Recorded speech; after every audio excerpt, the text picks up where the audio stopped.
Mr. Mortimer's Diary by Amyas Northcote. The somewhat peculiar circumstances connected with the death of Mr. Roger Mortimer, an antiquary of no little reputation in his day, over 25 years ago, although a 9 days' wonder at the time, have now been forgotten. Nay, the very name and fame of Mr. Mortimer himself have also passed into oblivion, save, perhaps, that his writings are still perused for the sake of curiosity by students of certain branches of antiquarian research.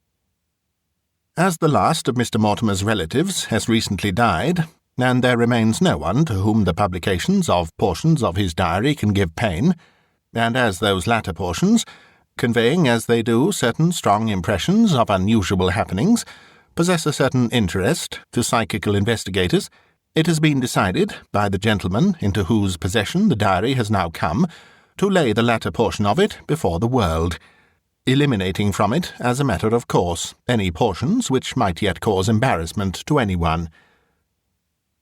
Before touching upon the diary itself, it is necessary to recapitulate, as briefly as possible, the story of Mr. Mortimer and of his death.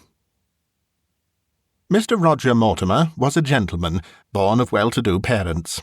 He was an only child, and was educated according to the usual practice of well-to-do folk. Eton and Oxford claimed him, and at the latter seat of learning he became imbued with a passion for antiquarian research. After various essays, he finally settled down into specializing on art in early Italy, and devoted himself to the study of Etruscan remains. He became gradually well known, first as a connoisseur, and finally as a leading authority in this subject. He wrote several articles on it, one especially dealing with what he claimed to be a proof of certain close relationships between Etruscan and Egyptian artistic works. This essay provoked a sharp controversy, which, besides moving along the lines common to most battles between scientific experts, was marked by a regular attack on Mr. Mortimer by a man named Bradshaw, an assistant master at an obscure Yorkshire school. Mr. Bradshaw, in a letter to the Times, claimed to be the real discoverer of the objects on which Mr. Mortimer based his article, and roundly asserted that Mr. Mortimer had stolen them from him, and had also purloined from him the genesis of the ideas which he was now presenting to the world as his own. Acting, as he said, under the advice of friends, Mr. Mortimer did not reply to the letter. A dignified silence, he maintained, was unquestionably the best answer to it. Mr. Bradshaw was apparently unable to substantiate his accusation. He was a poor, unknown man. Mr. Mortimer was wealthy and respected, and so the matter dropped.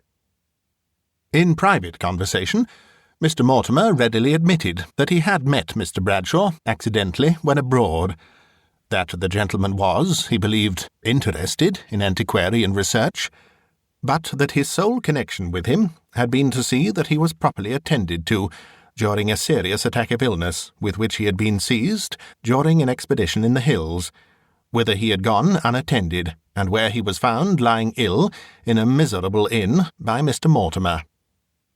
The episode was gradually forgotten, and Mr. Bradshaw was heard of no more. In person, Mr. Mortimer was a tall, thin, dark, and rather severe-looking personage. He was a well-informed man on many subjects, besides his own speciality, and, while living a somewhat quiet life, he by no means despised society, more especially of the more serious type, and was frequently seen at various social gatherings. He was not a man of many friends. In fact, it would be rash to assert that anyone was admitted to close intimacy with him, but he was popular with a large circle, and discharged his social obligations in punctilious fashion. As already said, he was a well-to-do man, and inheriting a comfortable fortune, he did not dissipate it. But he was no miser. He spent freely on his hobby, and was liberal enough to all those connected with him. His moral character appeared to be unimpeachable. His temper was equable. He would prefer to speak and act kindly rather than the reverse, and in a general way he may be summed up as a worthy member of the body politic, who, whilst inspiring no particular affection, equally inspired no dislike, save in the single and unexplained case of Mr. Bradshaw. He had been born of Roman Catholic parents, and educated in that faith, but he had long abandoned the practice of any form of religion, and was a convinced and almost militant upholder of the extreme materialistic school. Lastly, it should be added that Mr. Mortimer possessed no near relatives, had never married, and at the date of his death, aged 56 years, was apparently free from care, and in perfect bodily health. Mr. Mortimer had lived for a number of years in rooms in Street, kept by a couple of retired domestic servants. These rooms consisted of the first floor of a good-sized house, and comprised a front room, used by Mr. Mortimer as his sitting-room and study, looking out onto the quiet and eminently respectable street, and a back room of lesser size, which formed the bedroom. The two rooms were connected by a short private lobby, out of which opened a small cubicle, which had been fitted up as a private bathroom.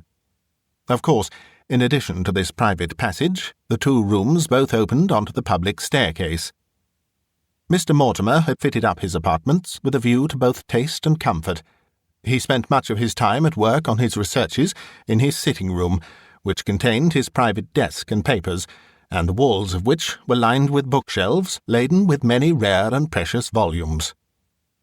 Objects of ancient, and especially of Etruscan, art were scattered about, and several good watercolours of Italian scenes decorated the spaces on the walls not occupied by bookshelves. The bedroom was more sparely furnished, but still every reasonable article of comfort was to be found therein.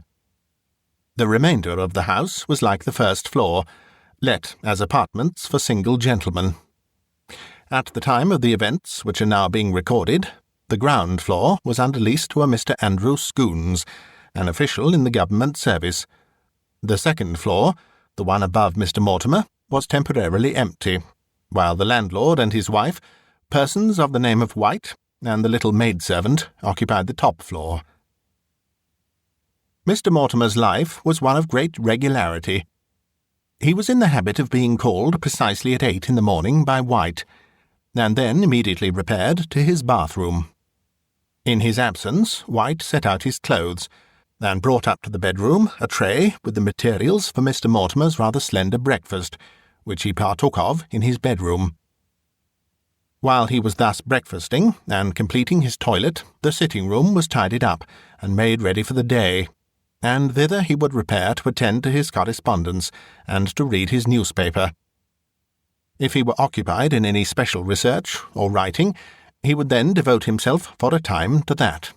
Otherwise, he usually proceeded to his club, the Megatherium, where he spent a large part of his waking hours. Here he lunched, if not engaged elsewhere for that meal, and then passed the afternoon in various ways, returning to his rooms at about 7, to array himself for the evening, which was passed either in some social function or at the club. Normally, he returned to his rooms shortly after 11, and proceeded forthwith to bed. This programme was maintained on Sundays and weekdays, winter and summer, varied only by an annual excursion from London, either on a round of visits, or quietly to some watering place. No life more calm or open can be imagined. There appeared to be no room in it for secrets, and certainly, if Mr. Mortimer possessed any, they were closely guarded. Such was the man, and such was the existence, that was cut short by a mysterious tragedy on the night of July 16th, 17th, in the year 1895. The story of this tragedy, so far as it was revealed at the time, now requires to be told. The first sign of any unusual disturbance in Mr. Mortimer's regular form of life was noted by a waiter at the Megatherium, one George Robbins. This man was the regular attendant on the little table in the cosy corner of the dining-room, at which Mr. Mortimer always sat. He appeared in the box at the coroner's inquest, and testified that on the evening of July 10th, Mr. Mortimer was dining alone. He appeared to be out of spirits, and ate but little. Opposite to his seat at the little table was another chair, but this was unoccupied, and no place was set in front of it. Towards the end of dinner, Robbins was astonished to see Mr. Mortimer rise from his chair, and move in what the witness described as a threatening kind of way, round the table towards the empty chair. Suddenly he stopped, leaned heavily against the table, and appeared to be about to faint. Robbins came quickly to him, and asked if he was ill. "Only a turn, Robbins," answered Mr. Mortimer. "Get me a glass of brandy." Robbins brought it, and found Mr. Mortimer already looking better. He drank the brandy, and then said, "Take that chair away," pointing to the vacant one, "and never put it there again, unless I have someone to dine with me." Robbins obeyed, and the incident was closed, but the man could not help observing that from this time on, till the end, Mr. Mortimer appeared always ill at ease, and largely to have lost his appetite. The next persons who were struck forcibly by a strange change in Mr. Mortimer were Professor Rich, the well-known historian, and a certain Belgian scientist, Monsieur Emile V. The latter had left England at the time of the inquest, and did not testify. But Professor Rich, who was, perhaps, the most intimate of all Mr. Mortimer's friends, stated that on the night of the 16th of July, Mr. Mortimer had dined with himself and Monsieur Emile V. at the Megatherium. The Professor had been out of town for some days, and found himself pained to observe how ill and nervous Mr. Mortimer had become. He was in high, but apparently forced spirits, drank more than was usual, and kept announcing his intention of staying up all night. "Few of us," he cried, "realise the beauty of dawn in the London streets.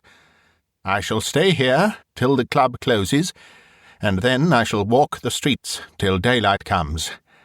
I'll have the police for company. Perhaps you will hear of me as helping to catch a burglar. But I won't go home till morning." And he began to sing fragments of the well-known old song, "But I won't go home till morning, I won't go home till morning, I won't go home till morning, till daylight should appear."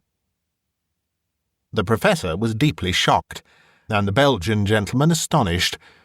Fortunately, they were alone in the small smoking-room, or Mr. Mortimer's conduct would have caused a scandal. Professor Rich began to expostulate with him, but with little success, till Mr. Mortimer's glance fell upon the door. He suddenly became silent and very pale. Then, turning to the other gentleman, he muttered something unintelligible, and walked straight out of the room. It was then about 11:15, and he must have returned direct to his rooms, without even claiming his coat and hat. The Professor could not in the least account for this sudden departure. No one had entered the little smoking-room, nor had the door been opened. The last person to see Mr. Mortimer alive was Mr. Andrew Scoons, who, it will be remembered, occupied the apartments beneath those of Mr. Mortimer. Mr. Scoons had resided in the house for some little time, but he had only a passing acquaintance with Mr. Mortimer, born of casual meetings on the stairs, and similar accidental foregatherings.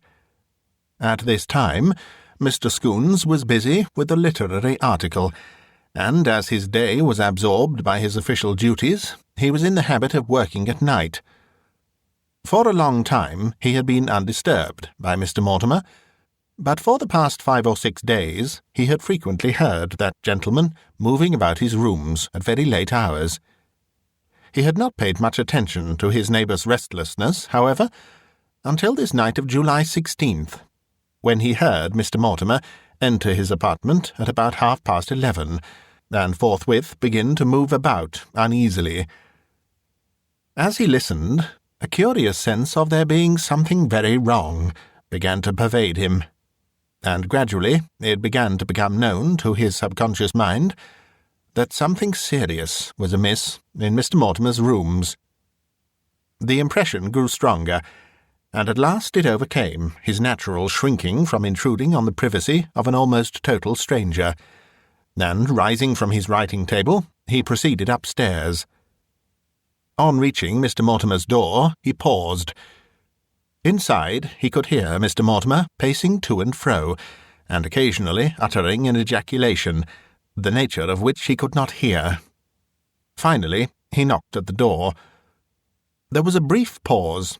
Then it was flung wide open, with such violence that it crashed back against the wall behind it, and Mr. Mortimer appeared on the threshold. He was dressed in his evening clothes, and was very pale, but there were no signs of disorder, either on his person or in the room, which was brilliantly illuminated. For a moment, the two men looked at each other in silence.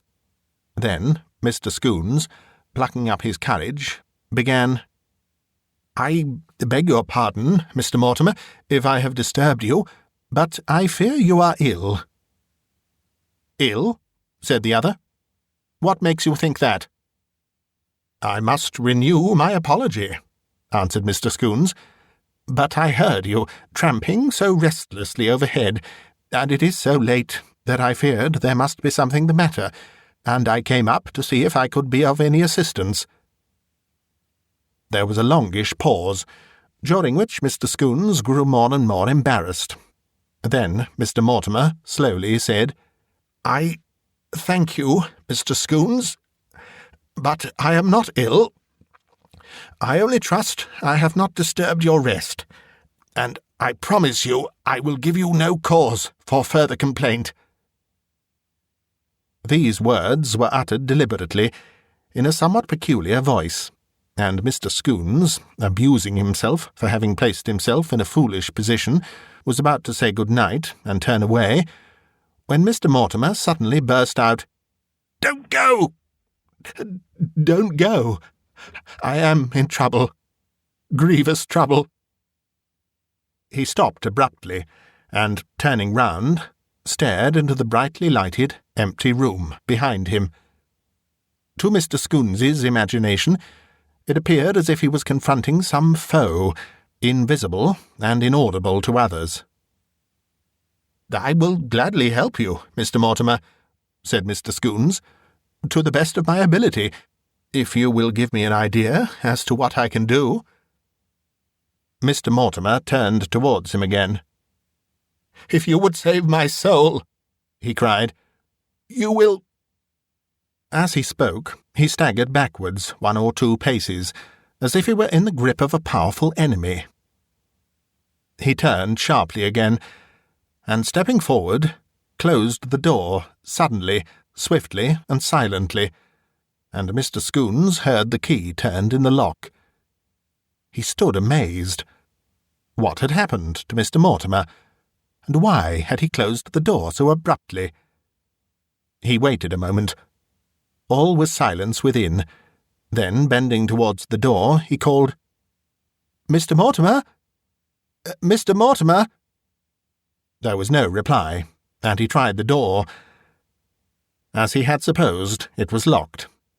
Again he called, "Mr. Mortimer, can I help you? What is the matter?" The reply came instantly. "There is nothing the matter. All is as it should be. But come again tomorrow." The voice sounded choked and constrained. It differed in some fashion from Mr. Mortimer's. Again Mr. Scoons tried. "I fear you are ill, Mr. Mortimer. For heaven's sake, open your door and let me in. I am sure you need help and comfort." Mr. Scoons hardly knew why he spoke the last 2 words, but as in a glass darkly, he seemed to see a vision of a poor human soul fighting a lonely and a losing battle against the powers of darkness. There was another short pause. Then Mr. Mortimer's voice rang out clear and unmistakable on the horrified ears of his listener. "In the name of the devil, whose servant I am, cease to annoy me. Tomorrow you shall know all." Mr. Scoons, filled with horror and amazement, turned away and descended to his rooms, where he sat up a while listening, but no further sounds were heard from Mr. Mortimer's floor, and at last, tired out, he retired to bed, to be awakened next morning by White with the ghastly news of Mr. Mortimer's death. As usual, White proceeded to Mr. Mortimer's room at 8 o'clock on the morning of July 17th.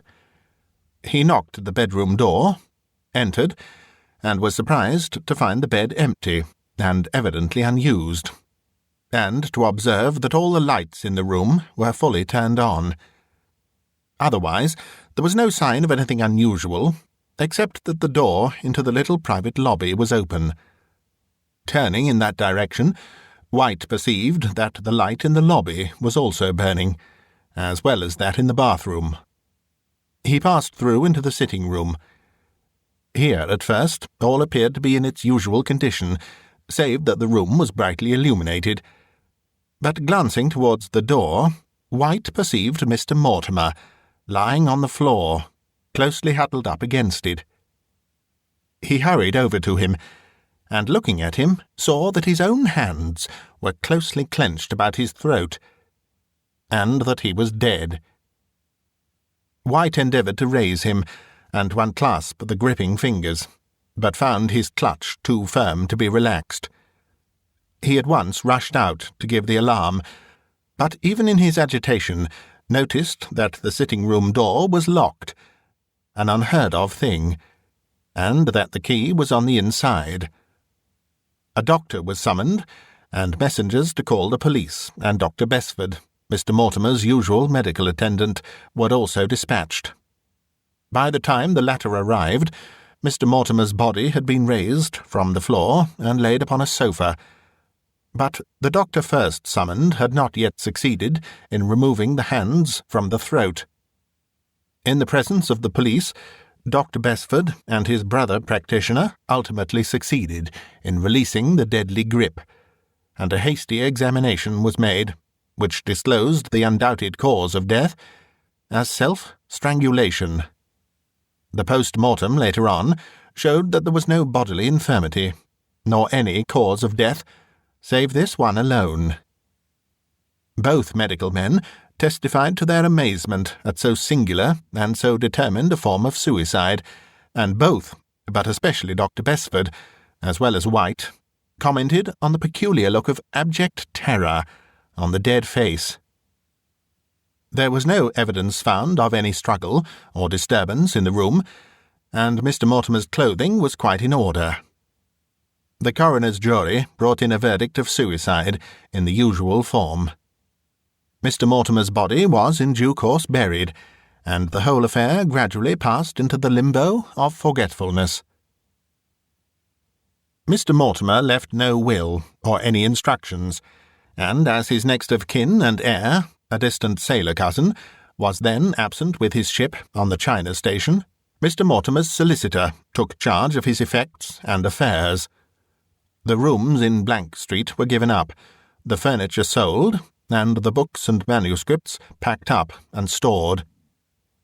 On returning home, Lieutenant Mortimer did not trouble himself with unpacking the latter, and it is only since his death that they have again seen the light, and that the diary has become accessible.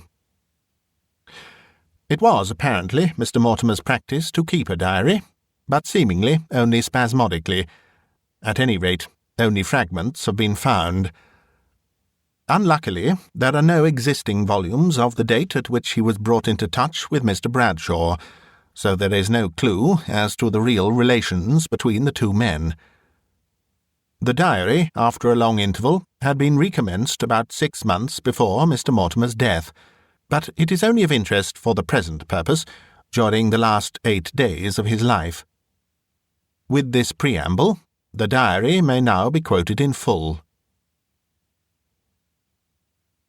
July 8th. I was the subject today of a singular hallucination. I believe the spiritualist jargon describes it as clairaudience. I was in my rooms, dressing to dine out with Lady L. when I distinctly heard the voice of James Bradshaw, saying, "The day of reckoning will come soon." The impression was so strong that for a moment I supposed the man to have obtained admittance to my rooms, and to be speaking to me. But on looking round, I perceived I was alone. There was no one in the sitting-room, and White, for whom I rang, assured me that he had admitted no one to see me. I am of the opinion that my subconscious memory has played me a trick, and has recalled to my conscious self the last words that Bradshaw spoke as he flung himself out of the room at York, after refusing my offer of £1,000. It is curious that this memory should have been revived after so many years, and even more curious that it should have been revived wrongly, for I am certain that the actual words Bradshaw used were, "The day of reckoning will come sometime." However, it is useless to speculate on these tricks of the memory. July 9th. I have been feeling uneasy and depressed today. I cannot describe myself as ill, but I suppose I have been working too hard at my article for Robertson, and that the heat has helped to affect me. I will get away for a breath of sea air as soon as possible. It must be my physical condition acting on my mind, but I cannot get Bradshaw out of my head. I know that he considers that I did him a great wrong, but after all, £1,000 to a man of his means is certainly more valuable than a little notoriety, or, as he would call it, fame. Besides, I greatly question if he, a totally unknown man, could ever have got his, shall I call it, discovery, recognised by people of standing. It was far too revolutionary, and needed someone recognised as an authority to bring it forward. At the time of the York interview, he failed to notice this point, any more than he would agree that if I had not come to his help in Fialo and seen him through his illness, he would probably have died, and his secret have died with him and been lost to the world. He is a most unreasonable fellow, and a mischief-maker. I think I came well out of my encounter with him. July 10th. On picking up the Times this morning, I noticed in the obituary column the death of James Bradshaw, assistant master at School in Yorkshire. He died on the 8th. So, there goes Bradshaw into nothingness. For a moment, I confess to a slight feeling of regret for the man, but it passed quickly. He was an enemy of mine, though an impotent one, and it is better that he should have gone. While I fail to see how he could have done me harm while alive, yet it is certain he can do me none now that he is dead. A most extraordinary and rather perturbing hallucination occurred this evening. I was dining alone at my usual table at the club, and had nearly finished dinner, when, looking up, I saw James Bradshaw sitting in the chair directly opposite to my seat. He was plainly discernible, as he sat quite motionless, gazing at me, with a diabolical grin, and, save that he looked several years older, he was exactly as when I last saw him at York. I looked at him for a minute, then, impelled by sudden emotion, and forgetful of the Times notice, I rose from my chair and moved round towards him. He did not stir until I was close upon him, and then he simply was not there. I leaned against the table, feeling sick and faint, and when the waiter came to my side, I sent for some brandy. This revived me, but I have told the man never to leave an empty chair opposite me again. The vision was so clear, and the appearance of the figure so menacing, that I feel unnerved. I know it is hallucination, imagination, nonsense, and yet... July 11th. My mind must be seriously affected. I slept badly last night, and woke unrefreshed. I have had dreams, but I cannot recall them. But all this is nothing to the trouble that has begun to pursue me in my waking hours. James Bradshaw is here, in my rooms. He follows me to my club. He goes with me wherever I go, whether alone or with others. I cannot see him, but I know that he is here, and I constantly hear his voice. He taunts me with what happened at Fialo years ago, something that none but he and I know. He threatens me. He laughs at me. I know that it must be hallucination, but it is horribly vivid. I know that Bradshaw's body is rotting in the earth, and his spirit dissolved into nothingness. What is it, then, that tortures me in his form? I have been so maddened that I have answered him back. Or is it answering myself back? I do not know. I can only cling to the belief that it is some bodily derangement. Dr. Besford returns from his holiday tomorrow, and I will seek help from him. I can go to no stranger. It is now past 1 o'clock in the morning, and I have been walking to and fro, and wrestling with James Bradshaw for hours. I must rest. I must rest. But sleep. Oh, my dreams will murder sleep. July 12th. After a hideous night, I went early to see Dr. Besford. He tells me, after careful examination, that physically he can find nothing wrong with me, but that mentally I appear to be overstimulated. I must rest. What farcical nonsense! While he was actually saying the words, Bradshaw was whispering in my ear, "Your soul is given to me." What shall I do? What can I do? Besford has given me a sleeping draught. I will try and see if this will not give me at least one night of immunity from my persecutor. July 13th. How have I lived through the night? How can I live through the day? How can I continue to exist? Last night I took my sleeping draught, and forthwith my body was steeped in sleep. But my spirit, released from its earthly casing, became the sport of the powers of evil. For what seemed ages I fled through vast, grey, misty spaces, hounded ever by James Bradshaw. Wildly I endeavoured to hide, for I knew whither he was driving me. At last he seized me and dragged me onwards. And now I know there is a hell, for I have seen it. Mine own eyes have seen it. For an instant, for an eternity, James Bradshaw swung me suspended over the pit, and then with a yell of laughter he freed me, and I woke.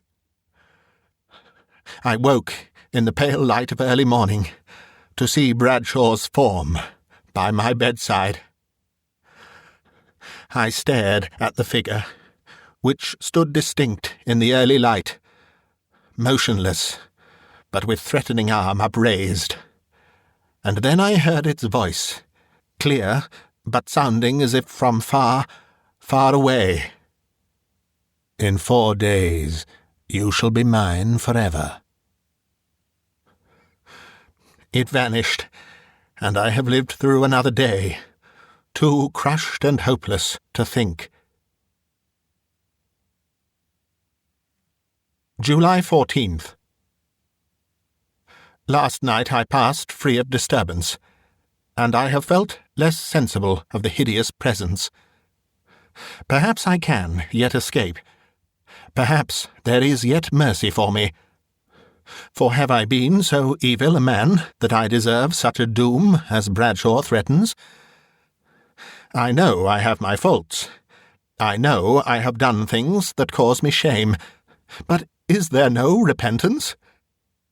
Is there really a God of mercy to appeal to? Surely there must be. Surely that hell, which I have myself seen, is not the doom of all mankind. What shall I do? I will make amends to any I have wronged in the past. I will try and lead a better life in the future.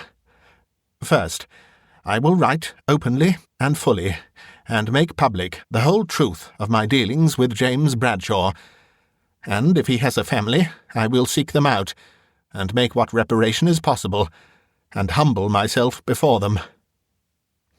Then there is that affair of Campion. He, at any rate, is alive, and I can straighten out matters there. And there is Ellen. She, poor loving soul, shall have justice.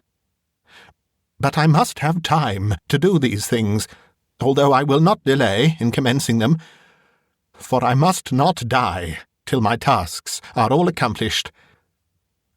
To begin with, I must sleep.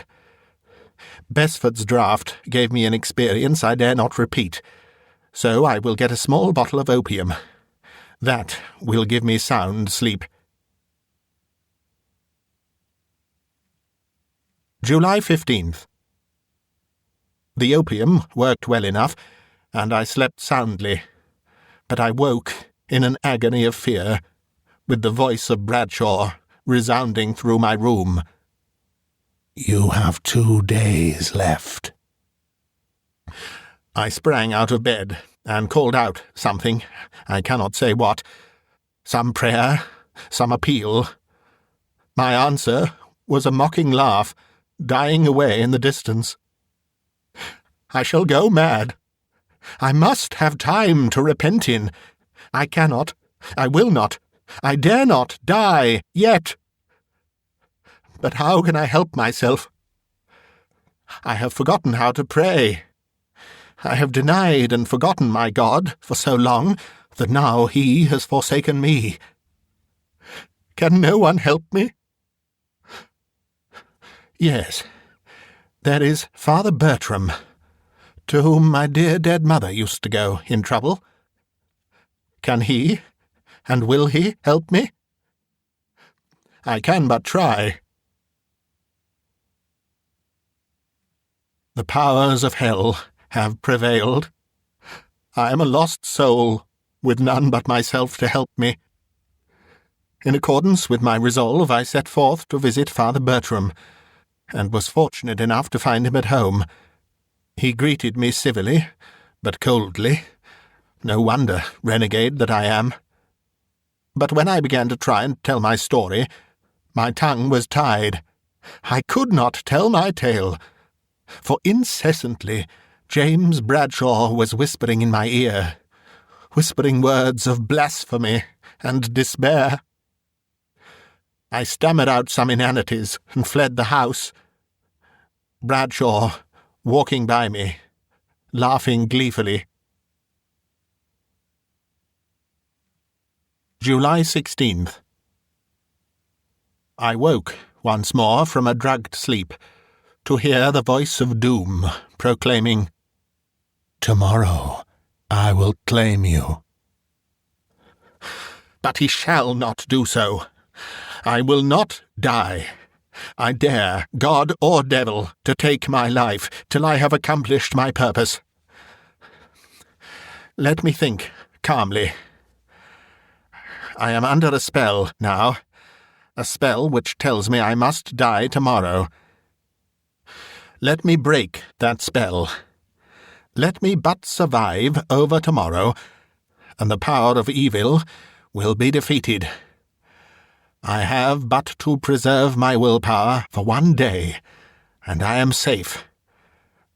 I will seek outside help, the help of man. It is the night I dread. Well, I will keep in the company of my kind all night. They will preserve me from self-destruction. I will remain at the club as late as possible, dining with Rich and that Belgian friend of his, as he has asked me to do. Then I will go out into the streets and find some friendly constable who will let me be his companion through the night watches. But nothing shall induce me to spend the night in my rooms. In the morning I shall be safe. The day, so far, has been quiet and undisturbed. If I can get through the night, as I propose, I feel I shall have conquered in the fight. Alone I shall have done it. God has deserted me. The devil assails me, but I defy them both. I will not die tonight. These are the closing words of the diary. It will be remembered that the unfortunate man returned from the club to his apartments at about 11:30 that evening.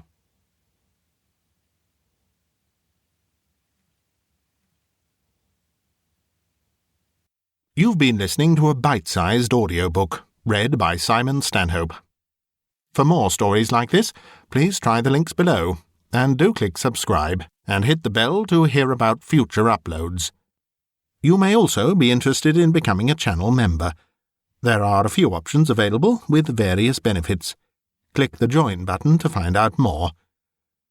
This recording is copyright Bitesized Audio 2021.